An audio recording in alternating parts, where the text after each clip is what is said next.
Hi, I'm Lisa Fletcher, and you're in the stream. Today, what happened to the youth movement in Egypt? 2 years ago, it kicked off a revolution that ousted President Mubarak, and now their once unified front seems to have splintered. Has the youth movement backfired?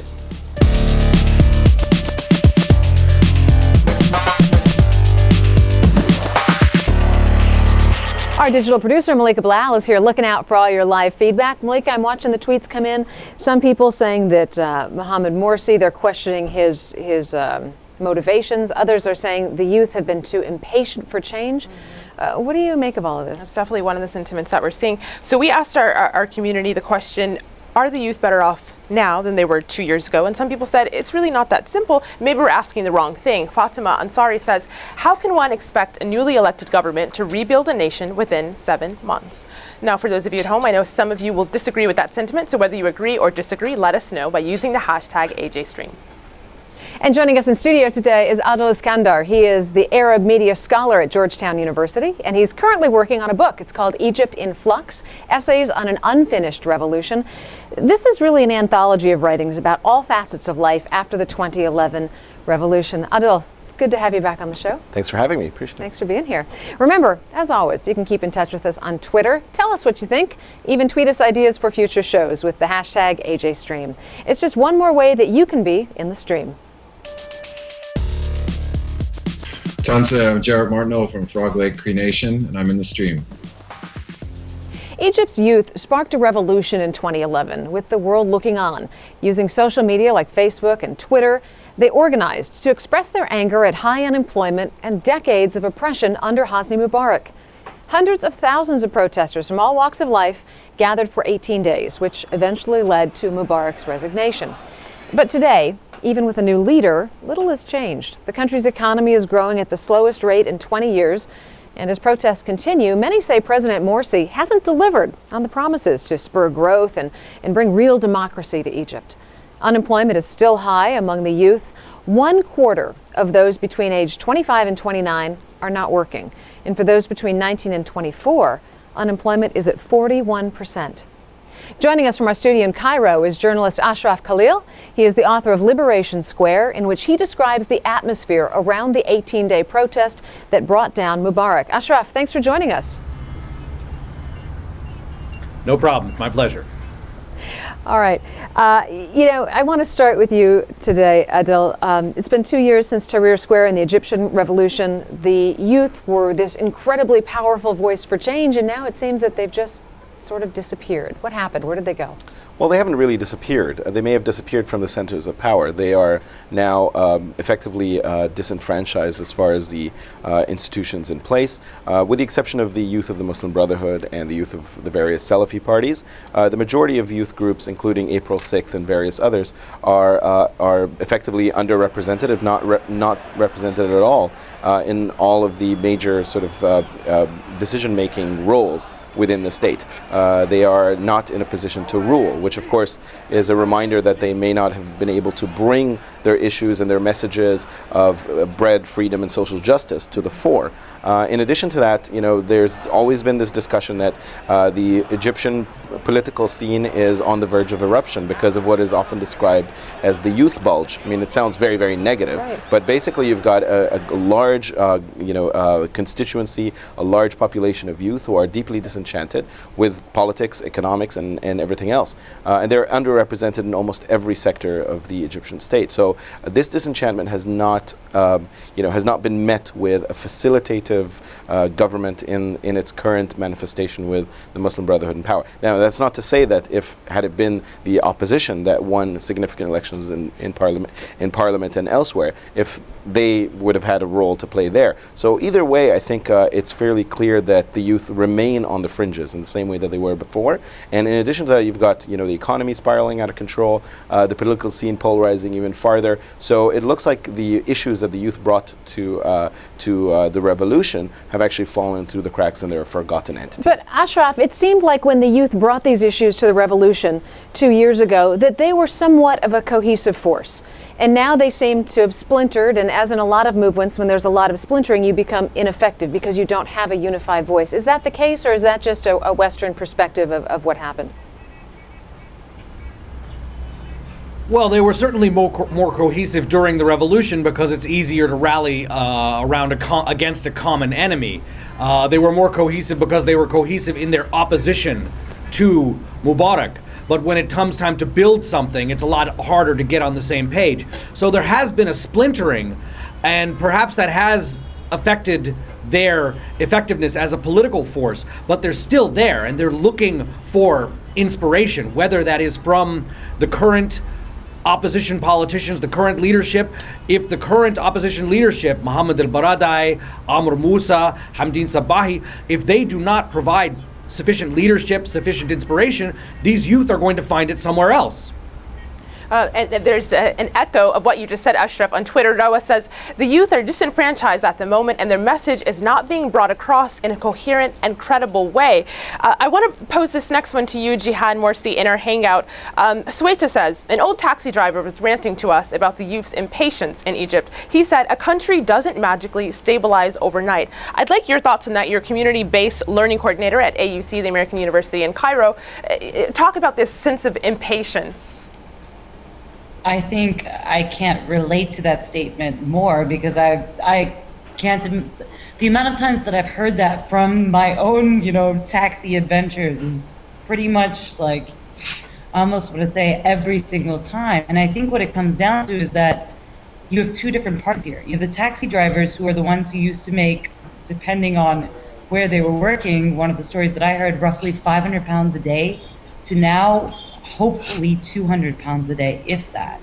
And then you have these youth, if you will, who are out in the streets, whether they're making this money or not. And to be honest, if you look at the streets now, I would actually say that I would argue these are the youth who have nothing, basically, and nothing to lose, and don't have a taxi to drive around and to make money. So it's interesting because you do see the frustration of the taxi driver in the sense that it's like the economy is clearly going down.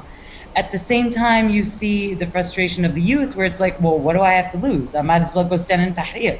I can't even afford a taxi to make money. So this is kind of like a double-edged sword. It's like it works in both ways. That's the way I see it with regards to that. Yeah, well, it seems, the struggle with youth unemployment is not being helped at all by the lack of opportunity. There was this article put up here on my computer in the Cairo Review. It says, Egypt currently has the largest cohort of youth ever. Equipping this large group with the skills needed to compete in a globalized knowledge economy is a central challenge. Adil, how do you equip these kids when the infrastructure isn't there? The schools, not only are they just poor quality, they're literally falling apart. Well, what's happened in Egypt, and this is really a legacy of the Mubarak era, is that you've got effectively two parallel education systems. You've got a private education system that produces highly competitive young people, but of course it comes at a very, very hefty cost. On the other hand, you've got an ailing education system, primarily public, and of course is predominantly in the highly congested areas or rural Egypt or the other governorates besides the major cities. And basically, something's got to give. You've got these two sort of parallel worlds, and the access to both resources and access to jobs for the public education sector graduates are the ones that either don't exist, or if they exist, they produce extremely meager profits and revenues for these families. With rising unemployment and all these things, you've got like an increased sort of agitation for these youth. In addition to that, you've also got a problem with political discourse. These are young people that felt for a moment, perhaps a very, very brief moment, at least 6 months at most, where they felt like this revolution was theirs, that they were responsible for it, that they were the ones who had toppled the regime. Today, they feel as though, the language of revolution is something that is used and paraded to commemorate them and pat them on the back, but they don't actually, doesn't really bear fruit, or at least the benefits or the products or the candy is not being distributed widely, that they're not getting any piece of this pie. Mm-hmm. And so I think there's increased agitation in that respect as well. So you've got a long ailing education system, economic system that's spiraling out of control, and a revolution that iconizes them without actually giving them anything in return. Ashraf, are you seeing a different kind of anger among protesters this time around? This time it seems like it's more about broken promises. Things were set up to be different and they're not. Yes, I'd like to agree with what Adil said, that there was that brief revolutionary moment when the youth felt like they had seized the reins of the country, like this was their opportunity, and then it got taken away. Definitely in the last, call it 6 to 8 months, there's been a really bitter and angry element that has crept into the protesters, an almost nihilistic element, where you're seeing young people at the protest lines and on the front lines who don't seem to represent any ideology other than I hate the police. And you're seeing that you have this new phenomenon of the Black Bloc, which got a lot of media attention, probably media attention that it far outstrips their actual size or their actual influence, but they're indicative as a sociological signifier, as a sign that a large section of this youth has just given up on the idea of peaceful change, has given up on the idea that there's anything to build. They just want to fight with police. They're just angry. It's funny that you mentioned that you are definitely on the same brainwave as a lot of our community members. Ashraf, Bill Pat just says, as in all societies, change comes about because of the enthusiasm of the youth, but after the change, it's the youth that's left out. There's also just skepticism. Carl says, the youth now are more unaware of their future than they ever were before. But Abdullah Hussein in our Google Plus Hangout, I want to direct the next one to you. Camise Jackson on Twitter says, the biggest challenge facing the youth is unemployment. Now, Abdullah, of course, you went to grad school in the U.S. and then went back to Cairo, where you're speaking to us now. What are the biggest obstacles to finding gainful employment? And do you think that there's enough policies aimed at empowering youth to find jobs? No, I think the major problem today is that most of the political rhetoric and policy rarely cover unemployment in youth. I mean, you never hear anyone talk about empowering youth, solving the problem of unemployment among youth. 90% of Egypt's unemployed today are under the age of 30. And all you have to do is walk by a coffee shop in downtown Cairo and you'll see both college graduates and not college graduates sitting around with nothing to do on a weekday. And they're frustrated, and sooner or later this frustration goes out in different forms, in drug use, sexual harassment, violence against the establishment. And it's easy to condemn violence, but at the end of the day, you have to understand where it comes from. And the only way for a long-term solution to youth frustration is to start thinking of investment in small and medium-sized enterprises, in bringing in foreign investment, creating jobs. Youth just want a job, they want something to do, and they want to feed themselves, and they're just not getting that now. Farah Halim in our Google Plus Hangout, pick up on that idea. What are some of the barriers to youth right now in terms of entrepreneurship? I mean, we know there's been an explosion of creativity in Egypt since 2011, but what are the barriers to entrepreneurship? Yeah, I would say that the key barriers at the moment would be access to financing. That would be one of the main things that young people are struggling with. They need that reassurance that when they jump into a new business, they have the funding there behind them. And the funding right now isn't quite ready, and it isn't quite available. And another thing is the skills to start a new business. You know, a lot of young people in Egypt are very enthusiastic and they're very ambitious, and the entrepreneurial spirit is very strong. But there's specific skills that are needed to start a new business. And so the short-term solutions to that is providing training, support on the ground that goes down to the population, to the youth at a much faster rate than, say, restructuring the educational system. That will be a much more long-term aim for the government. I want to go back for a moment to something Ashraf mentioned, which was this Black Bloc and this group, because it's been in worldwide media quite a bit. You know, this group is known for their signature black masks. They wear all black clothing, and they are strongly opposed to President Morsi. They say that their mission is not to align with any political party. They just want to protect protesters, they say, from violent attacks by President Morsi's security forces. Adil, who are these people? Okay, well, I think I'm going to say something quite controversial. I think they're just ordinary young people who are deeply disenfranchised and very angry. And I think we need to kind of go back and rehistoricize the Egyptian Revolution. There's the assumption that the Egyptian Revolution was peaceful through and through in its entirety from beginning to end. And that was simply not the case. And Ashraf's book, which is a phenomenal sort of book that chronicles this period, really kind of, delves into this. The fact that between January 28th, the Day of Rage, and February 4th, at the very least, there were significant battles shootouts between the protesters and the police forces that led to, deaths primarily on the protester side, but also significant casualties on the police side. So this is a relatively violent, attempt at toppling the regime. And to a large extent, what the Black Bloc is doing now is very much akin, or tactically speaking, very much akin to what was happening during the 18 days of the protests, but specifically the first period where there was that sort of highly agitated confrontation. So to assume that they are, a strange, anomaly in the Egyptian political scene, they're really not an anomaly in any way. For the most part, there was a fairly sort of clear cross-section of the youth movement that was protesting on January 28th that used tactics and strategies that are very much akin to the Black Bloc. The fact that they have decided to become anonymous is an indication of the fact that to reveal their identities poses as a significant risk. But of course, that also renders them a serious target. Yeah. The government can point them out and really sort of go after them and really accuse them of being a terrorist organization. Well, that's what I want to get into here. And Ashraf, I want to pose this question to you, but take a listen to this first. There's one Egyptian journalist who writes that the Black Bloc provides the perfect opportunity for the Muslim Brotherhood to look good. Basically, what Adil was just saying, the genius of turning the Black Bloc into the new enemy is how perfect they are for it. An anarchist group that targets police juxtaposed against the Brotherhood, who are always calling for stability.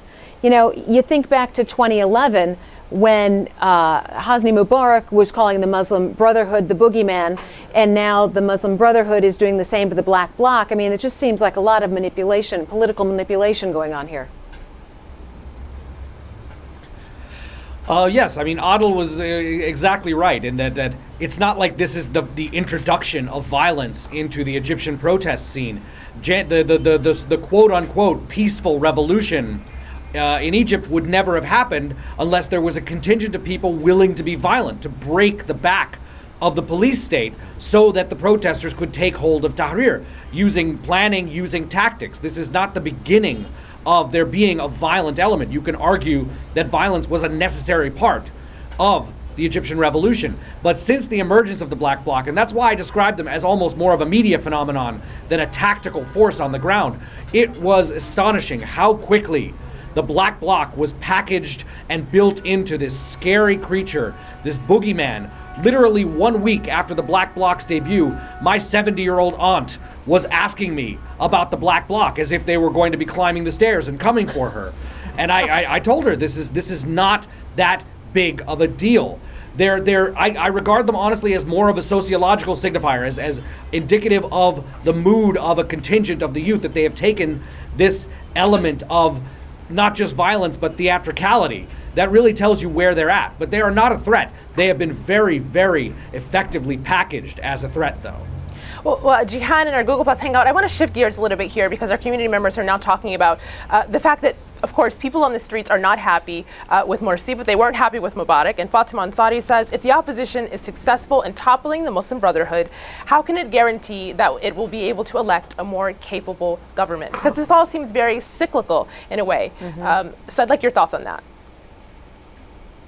Well, actually, I would like to echo exactly what Ashraf was saying, in the sense that I think even, well, actually, I'm sorry, could you repeat the question? Because I was thinking Black Bloc while you were asking me the next question. That's okay. Our community members are moving on past Black Bloc because a few of them have said, we think that the media focuses too much on it. So I'm reading a tweet from Fatima who says, let's shift to what the solution is. She says, if the opposition is successful in toppling the MB, Muslim Brotherhood, how can it guarantee that it will be able to elect a more capable government? What happens next? How do we turn this from a cyclical phenomenon into something that enacts change?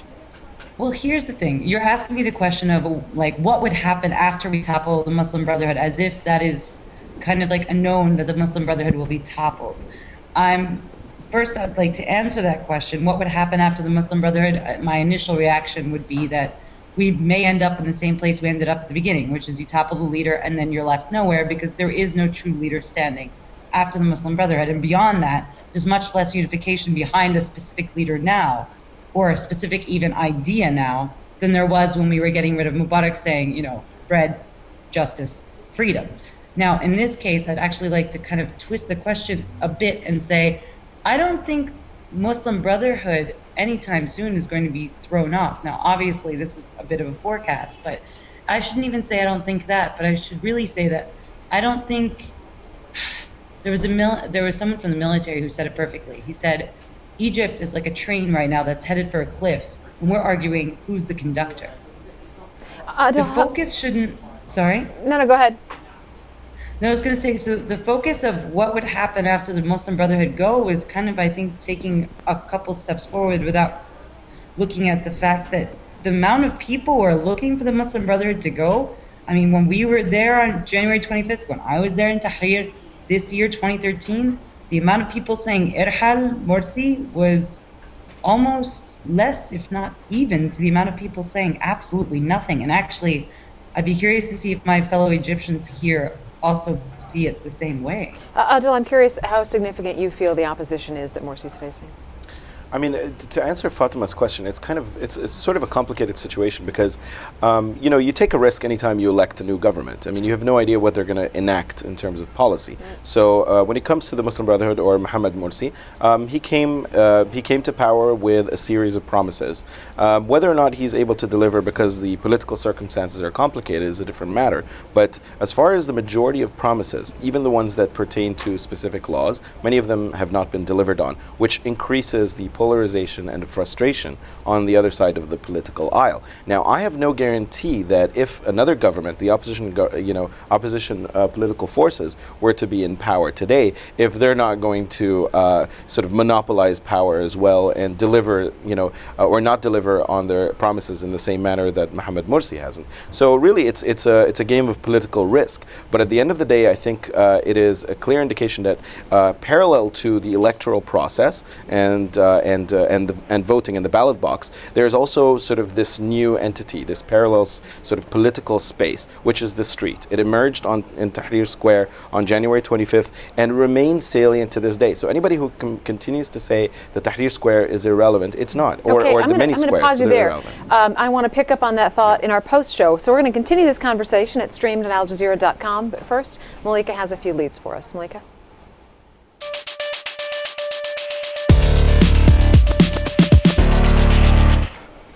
Just when you thought South Korea might get pigeonholed in the viral video world for certain song and horse stands, the military has taken matters into its own hands to ensure that doesn't happen. The newest hit is a parody of the film Les Miserables featuring the Republic of Korea Air Force. Let's take a listen.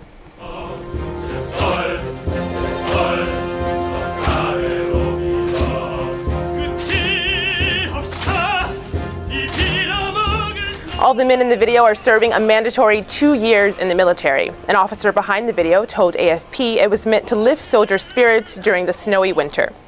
And some online thought it succeeded. Twitter user LiveJ, who alerted us to the story, told us this clip evokes some South Korean adult men's sympathy. Our next lead might cause concern about the end of the world as we know it, but scientists are pulling out all the stops to assure us we'll be fine. On February 15th, an asteroid the size of half a football field will have a close brush with Earth. So close that it will pass between the Earth and the Moon and even closer than some satellites. When NASA produced this animation meant to calm everyone down, take a look for yourself. If that doesn't reassure you, one space observatory has created an asteroid countdown clock. That's here, and it will even be live streaming the asteroid's near miss. Despite scientists' assurances, not all are so optimistic for the long term, as astrophysicist Neil deGrasse Tyson told us on a recent show. Everything is dead after the asteroid strikes. You're saying when the asteroid strikes. I'd prefer it if you said if the asteroid strikes. What do you mean by when? No, it's a when. Yeah, no, totally a when. We're hoping Neil will weigh in soon on that asteroid, but you can let us know if you'll be looking out for it. Tweet us with the hashtag AJStream. Lisa? All right, stay with us because the post show, as promised, is next. It's streamed on AlJazeera.com. Now, on Monday, as Muslim patrol zones pop up in East London, is Islamic law coming to the city? You won't want to miss this one. Send us your thoughts and questions on that, and we'll see you online.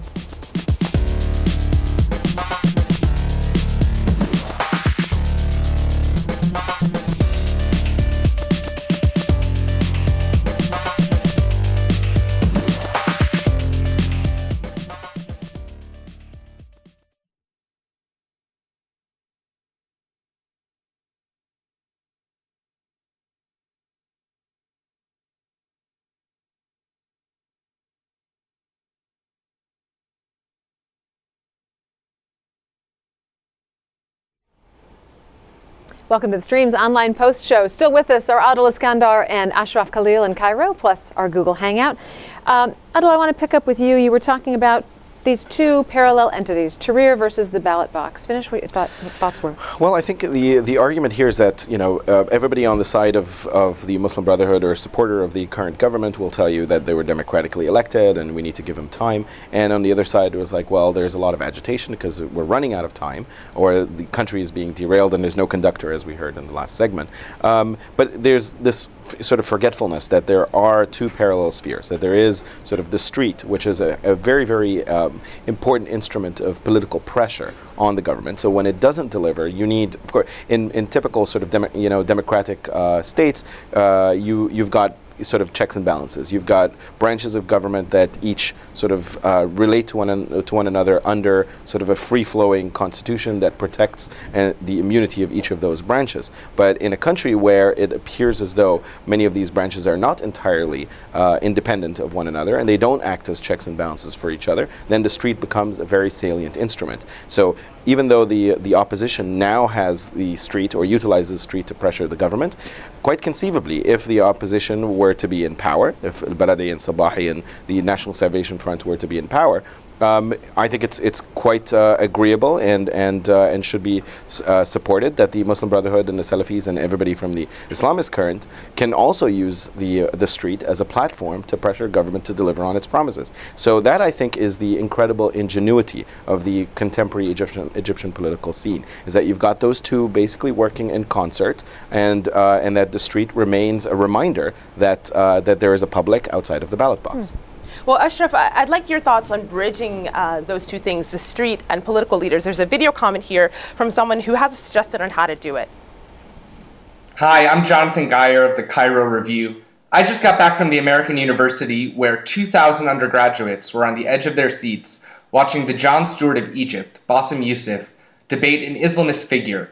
And these debates don't happen every day. I think if youth are going to be involved in the political process in Egypt, we need to have these engaging discussions that really force people to laugh at themselves and to get over the divisions that are so cringing today in Egypt. So, Ashraf, are these engaging discussions happening? Other than, of course, the speech he just went to with Bassem Youssef. Not often enough. You saw more of it a year ago or 18 months ago. One of the real defining elements or characteristics of the last 4 or 5 months in particular, especially the way the Constitution was handled, is the sheer amount of bad blood that was generated between the two sides. And really, there does not seem to be much debate anymore. There does not seem to be much of an exchange of ideas. It seems to be people shouting past each other. As far as I could tell, most of the bridges between the Islamist and non-Islamist forces have been burned, particularly since late November. Jihan, I know that you're itching to get into this conversation. Go ahead.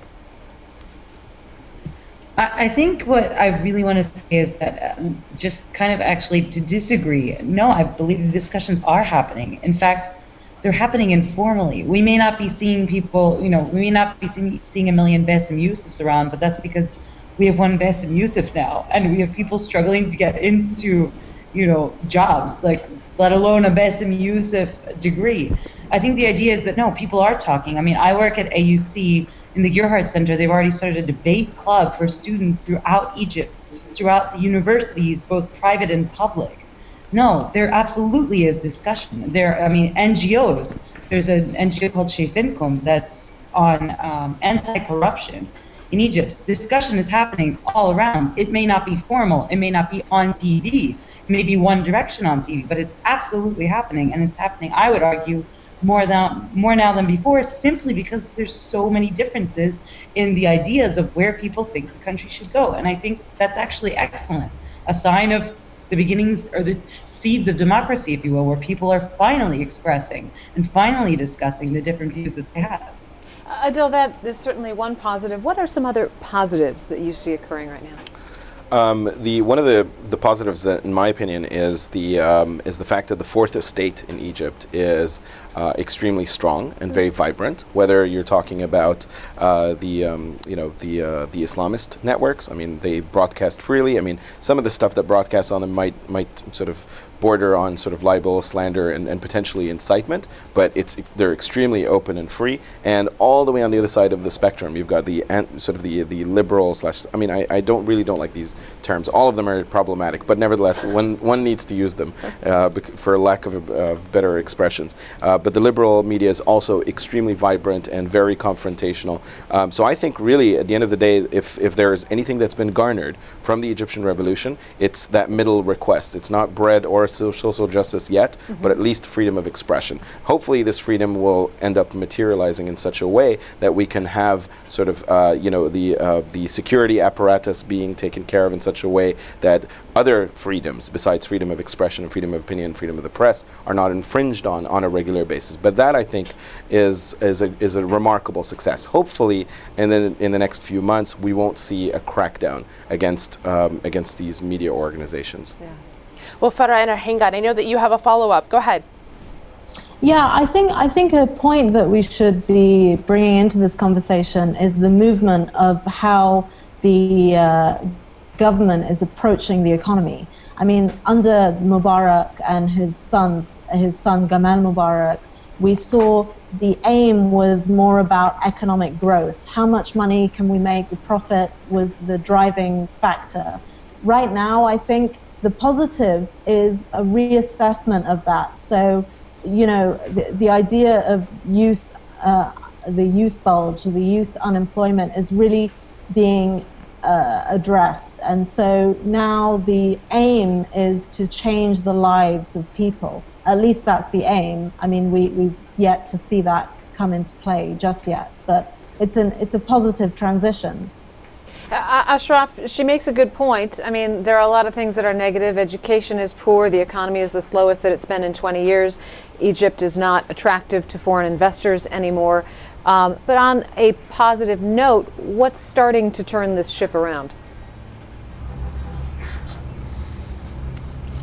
Wow, you're looking for signs of, you're looking for silver linings in the short term? Yeah, are there any? I'm really not sure. A lot of the things that I regard as silver linings are 10-year silver linings, are the sort of the politicization of a whole generation, 2 generations really, this massive body of the youth that have been turned on to politics, that have been turned on to creativity, these elements of, you're seeing new elements of creativity in art, in music, in graffiti even, but that's not a short-term thing. Okay, honestly, but so Ashraf, here's the problem. Youth and patience do not go together. Well, and it's not just the youth that are impatient. I think, we can spend all day criticizing things that President Morsi has done. I'll give you a list of things that I think he's done wrong, or that the Muslim Brotherhood has mishandled. But people blame him when there's a train crash. It's not his fault that the train system has been neglected for 20 years. You can't blame him for the fact that the schools are bad. This is a 20-year, 30 years of neglect that he has inherited. It must be a terrible job to be president of Egypt right now, but he has really failed to build consensus with his critics, and that is reflecting itself in the youth opposition. They don't feel like he is reaching out to them. Well, I think there's time for one last follow-up from Jihan. I know you wanted to say something. Go ahead. Again, with regards to the point on Morsi and the fact that, we don't really know what's going on there and people are getting frustrated, and at the same time, I agree in the sense that we can't blame everything on Morsi, and in fact, we don't really know what Morsi is up to, and I think we're giving him too much light even talking about him strictly. I think there's much more going on than just Morsi. Also, with regards to what is it, the silver lining, what's going on, where are the places where Well, it looks like her video is seizing up, but as she was telling our producers, the silver lining is education. All right, and on that note, we're going to have to end the program because we're out of time. But Al Iskandar, thank you so much. Ashraf Khalil coming to us from Cairo, as well as everyone at our Google Hangout. Thanks for joining us today. Now on Monday, as Muslim patrol zones pop up in East London, is Islamic law coming to the city? You don't want to miss this one. So tweet us your questions and your comments on that. And until then, we'll see you online.